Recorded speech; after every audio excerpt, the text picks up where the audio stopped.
Bonjour et bienvenue à tous. Bonjour, nous espérons que vous avez passé de bonnes fêtes et nous sommes heureux de vous retrouver en cette nouvelle année 2016.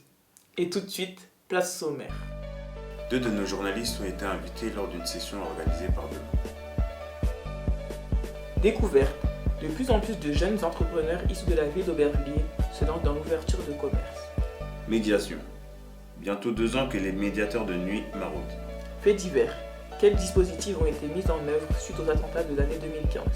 Sport. Le coach sportif Brandon nous ouvre les portes de sa salle et nous parle de son nouveau concept. Le brevet d'aptitude aux fonctions d'animateur est un diplôme non professionnel qui se déroule en 3 parties. 2 de nos journalistes ont été invités lors d'une session organisée par Demain. Ils n'ont pas été capacité d'adaptation. Donc voilà, donc on va voir les jeux. Après, Il y avait Tracy. ça va rien. Nombre d'équipes. Le BAFA. BAFA, ça veut dire brevet d'aptitude aux fonctions d'animateur. Alors les fonctions, elles viennent d'être réécrites par le gouvernement de tutelle, c'est-à-dire la DDCS. Donc il n'y en a plus que 5 fonctions. Il faut assurer les 5 fonctions pour être animateur. Ces 5 fonctions, on va les apprendre durant le stage BAFA. Le stage BAFA, c'est 3 stages.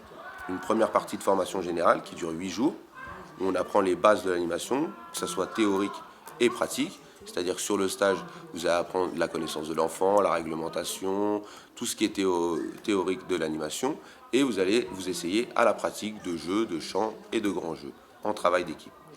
Ensuite, il y a un deuxième stage qui est le pratique.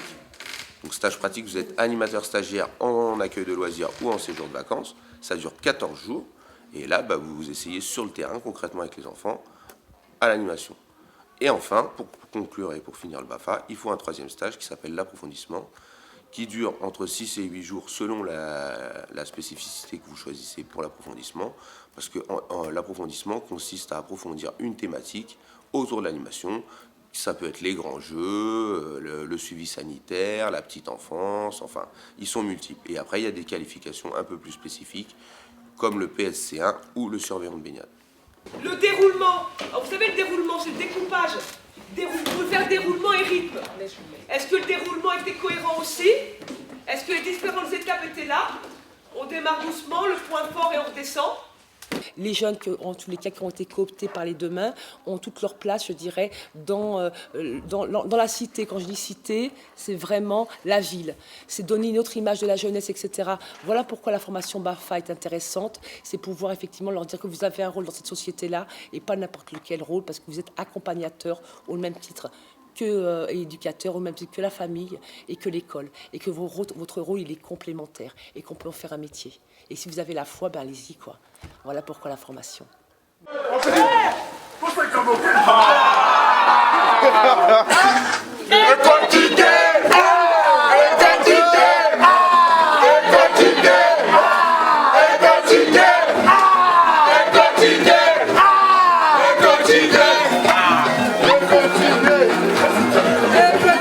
Alpha, 26 ans, a grandi dans le quartier de la Maladrerie à Aubervilliers. Retour sur ce jeune qui vient d'ouvrir son nouveau salon au quartier du Landy.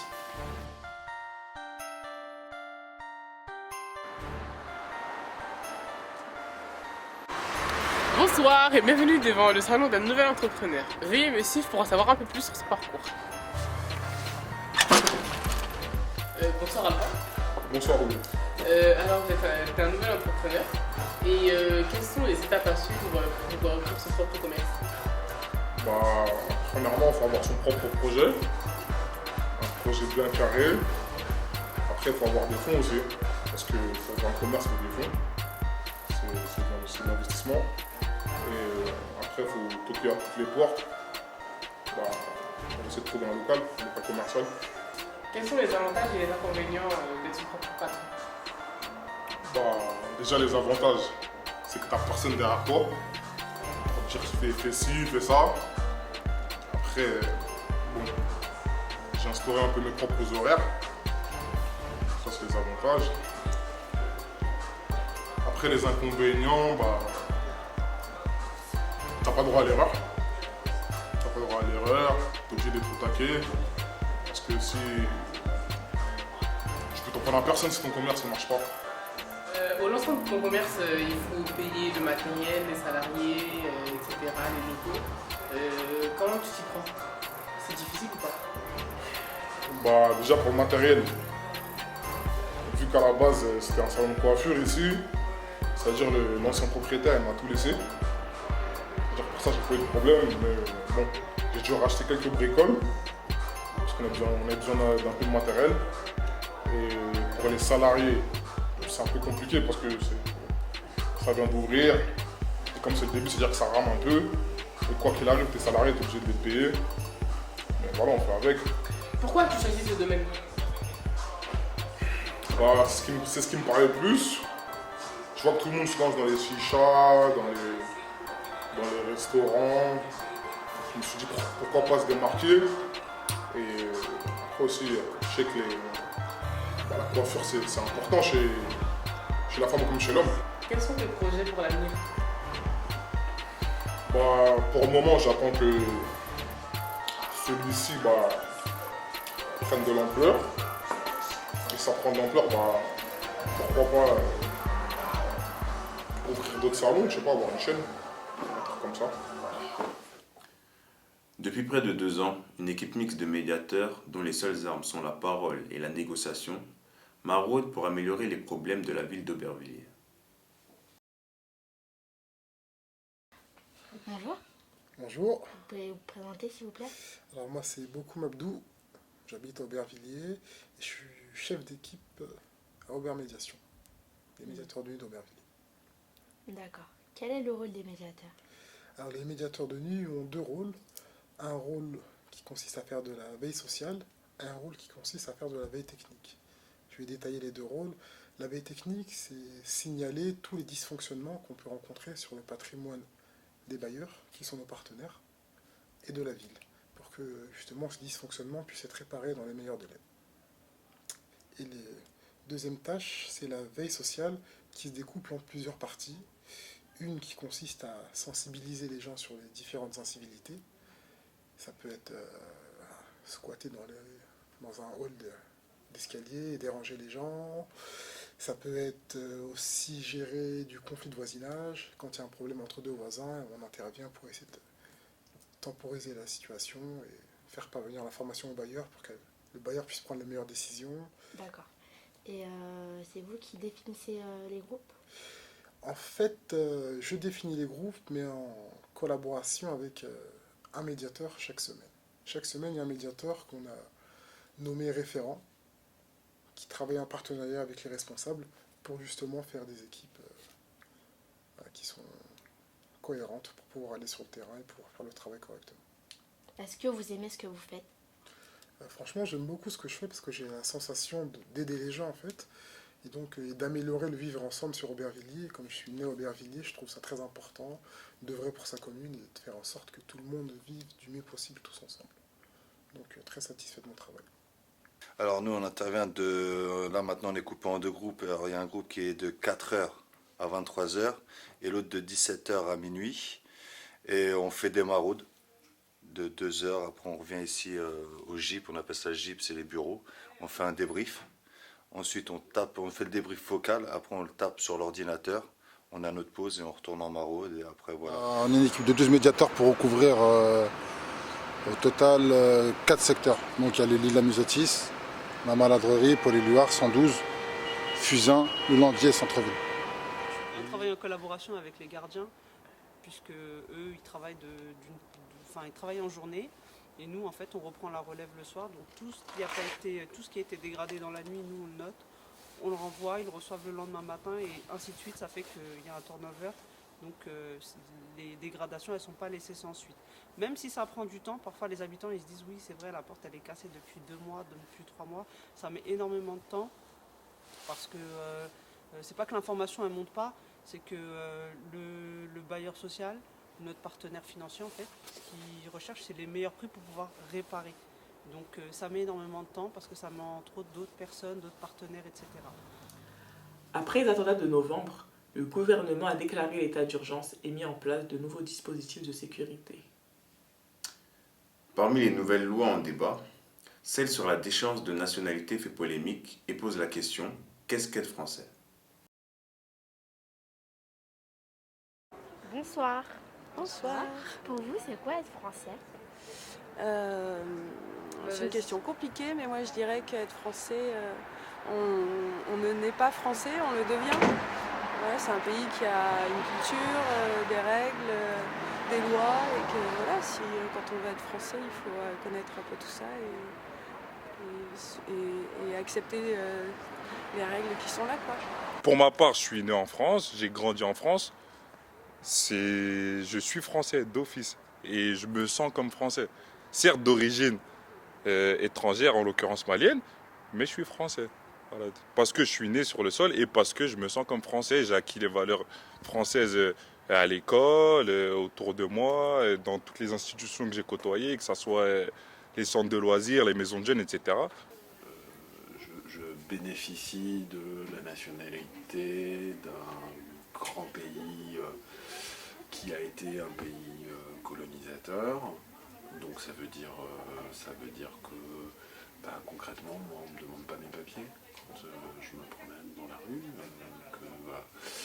J'ai un visa qui me permet d'aller à peu près n'importe où quand j'ai envie d'aller n'importe où, et donc ça représente ce privilège-là, mais qui ne devrait pas être un privilège, qui devrait être la norme pour tout le monde. Donc, en même temps, ça représente pas une valeur à laquelle je suis attaché, et en même temps, je suis bien conscient que ça représente des privilèges dont je profite et dont je bénéficie. Je pense que c'est à chacun de trouver ce que ça veut dire et que c'est vraiment un chemin individuel et qu'on peut être français de plein de manières différentes et que c'est vraiment à chacun de définir sa manière à lui d'être français et qu'il n'y a pas une manière universelle d'être français. Est-ce que vous avez entendu parler de la déchéance de la nationalité? Oui. Vous pouvez nous en dire plus? C'est quelque chose d'assez grave, je trouve, de considérer qu'on peut enlever la nationalité à quelqu'un. Je trouve que ça n'a pas de sens, que en plus c'est le discours du Front National, donc c'est vraiment jouer le jeu d'un parti extrême, raciste et toxique. Donc je trouve que c'est très dangereux de dire ça. Et puis quand on devient, il y a des gens qui sont nés ici, qui ont grandi ici, même s'ils ont une double nationalité, les renvoyer chez eux, ça ne veut rien dire pour eux. Et c'est très injuste. Mais je pense que pour moi c'est un faux débat. C'est un faux débat, on se concentre sur des choses sur des futilités. Et moi je pense que ça c'est dangereux. C'est dangereux parce que à terme ça va être... pour moi, je pense que si on accepte ça, à la fin ça va s'élargir à d'autres personnes qui ont commis d'autres crimes et d'autres délits. Et là, je trouve que là, vraiment, ce sera dangereux. Je pense que c'est un scandale. Qu'on a un gouvernement qui... je ne sais même pas s'il se prétend encore de gauche, mais en tout cas, il s'est prétendu de gauche un jour, et qui, pour des raisons qui tiennent essentiellement à des questions de base politique électorale, va flirter sur les terres de l'extrême droite et faire de la démagogie sur les pires saletés xénophobes, et en n'hésitant pas à stigmatiser toute une partie de la population, alors que concrètement tout le monde sait bien, et tout le monde le dit, et même eux le disent, que ça représente strictement rien en termes d'efficacité pour lutter contre le terrorisme. Enfin, c'est vraiment purement un appel du pied électoral à Le Pen, quoi. Et si ça voudrait dire que l'Algérie doit s'en occuper alors qu'il a vécu en France, c'est quelqu'un qui est français, il y est né, Et ça voudrait dire que c'est l'Algérie, un pays où il y est allé peut-être pendant les vacances parfois, qui devrait prendre la charge de cette personne, alors que voilà, c'est pas de la faute de ce pays-là, c'est de la faute de la France. Donc c'est à la France de régler ce problème. À partir du moment où la nationalité française, c'est ce qui, à l'heure actuelle, définit quand même le fait d'être français, et qu'il n'y a pas... Voilà, on est tous français, qu'en plus on sait que par rapport au terrorisme, ça ne réglera absolument aucun problème, c'est juste quelque chose de très symbolique pour un peu brosser dans le sens du poil les électeurs du Front National, puisque voilà, ça vient, c'est quelque chose d'extrêmement politique. Et en plus, un truc dont on n'a pas parlé, mais qui m'a énormément choquée, dans les histoires de binationalité, donc de renvoyer dans d'autres pays, en gros, les gens qui nous posent problème sur notre sol, on les renverrait, je sais pas, en Angleterre s'ils sont à moitié anglais, au Maroc, en Turquie, en gros on les envoie faire des attentats ailleurs. Et je trouve que c'est quand même un truc absolument absurde, au lieu de régler nos problèmes chez nous, se dire qu'on se débarrasse du problème, on le renvoie aux autres, et pour avoir des bonnes relations avec nos voisins, c'est pas franchement quelque chose que je trouve idéal, et c'est plutôt de soutenir les uns les autres et de trouver des solutions ensemble, parce que c'est maintenant un problème, le terrorisme, qu'on traverse tous, puisque ça a été en Afrique, et que c'est quand même les Irakiens par exemple qui ont plus d'attentats à la voiture piégée, enfin c'est pas en France que ça se passe, et les premières victimes on sait que ce sont les musulmans et ce sont pas les Français, même si on en a eu 130 sur le sol au mois de novembre. Donc voilà, c'est de trouver des solutions tous ensemble, et pas chacun dans son coin les uns contre les autres en disant on va se refiler nos terroristes. Voilà, je trouve que c'est un truc absurde. Un dimanche sur deux, les foules se pressent à l'Orange Bleu pour participer à un cours de remise en forme organisé par le coach BR. Rencontre avec un passionné ultra motivé.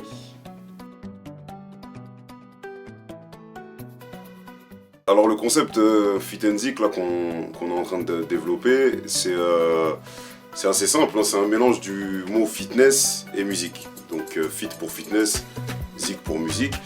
L'idée c'est de faire du sport, voilà, du fitness sur des bonnes musiques, sur les musiques d'actualité qu'on a l'habitude d'écouter aujourd'hui, hein, voilà, chez les jeunes et voilà, le public un petit peu comme nous, notre génération et notre tranche d'âge. Donc voilà, on fait du sport pendant 1 heure, 1 heure et demie sur les sons afro, sur les sons kuduro, sur les sons hip-hop, R&B qu'on a l'habitude d'écouter, parce que voilà, généralement dans les salles de sport, moi quand j'ai commencé à donner des cours, on écoutait beaucoup de musique électro, beaucoup de musique house et tout.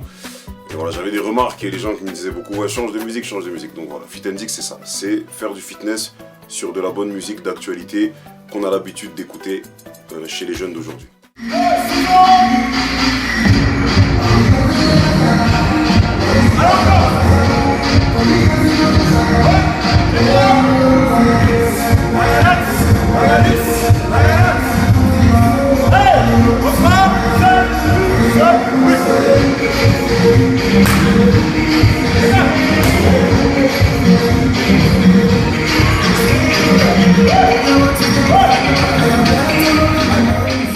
Alors pendant les cours Fit & Zik on fait plusieurs choses. Généralement c'est organisé en 2 thèmes. On a un premier thème où on va faire cardio et muscu, donc c'est-à-dire qu'on va travailler tout ce qui est les exercices brûleurs de graisse, hein, qui permettent de transpirer, de brûler les graisses, brûler les calories, on se défoule au maximum. Et avec un petit peu de renforcement musculaire, tout le corps, on travaille tout, nous, on fait pas de sélection que les cuisses, que les bras, etc. On travaille tout, donc les meufs et les mecs peuvent se retrouver. Et en deuxième partie, généralement, on s'amuse un petit peu plus, on fait des petites chorégraphies en step et tout, des petites chorégraphies. Dernièrement, on a travaillé une chorégraphie kuduro avec du step, elle est pas mal d'ailleurs.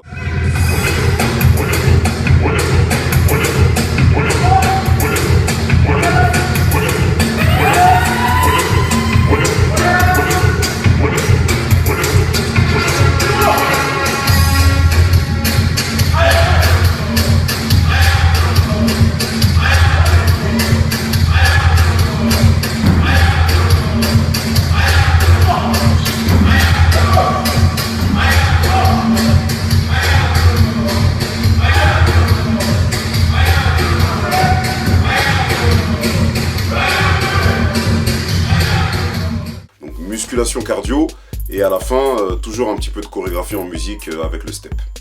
Généralement aussi, dernièrement on a fait un petit cours de boxe qui était pas mal. Donc c'était du fitness, on avait du matériel, on avait les gants, etc. Et on faisait des frappes et tout en boxe. Ça aussi c'était bien, donc on fait un peu de tout. Ça se passe à l'Orange Bleu, c'est une salle de sport, c'est un club de sport qui s'appelle l'Orange Bleu, à Saint-Denis, à la porte de Paris. C'est un dimanche sur deux, de 12h30 à 14h30. Voilà, donc si vous avez besoin d'avoir plus d'infos, vous pouvez aller sur la page Facebook Fit & Zik Mouvement. Fit & Zik Mouvement, ou bien sur mon Facebook Brandon Yeye, il y a toutes les actus, il y a les vidéos, il y a tout. Donc on se voit dimanche, les amis, je compte sur vous. Pas de problème. Il reste des places pour le séjour Révision Ski qui aura lieu du 20 au 27 février, réservé aux 11-14 ans. Pour toutes les informations, veuillez vous rendre dans vos structures les plus proches. Encore une fois, merci à tous de nous avoir suivis. Nous vous donnons rendez-vous dans un mois pour la nouvelle édition du JT de l'Homme-Jean. C'est ça.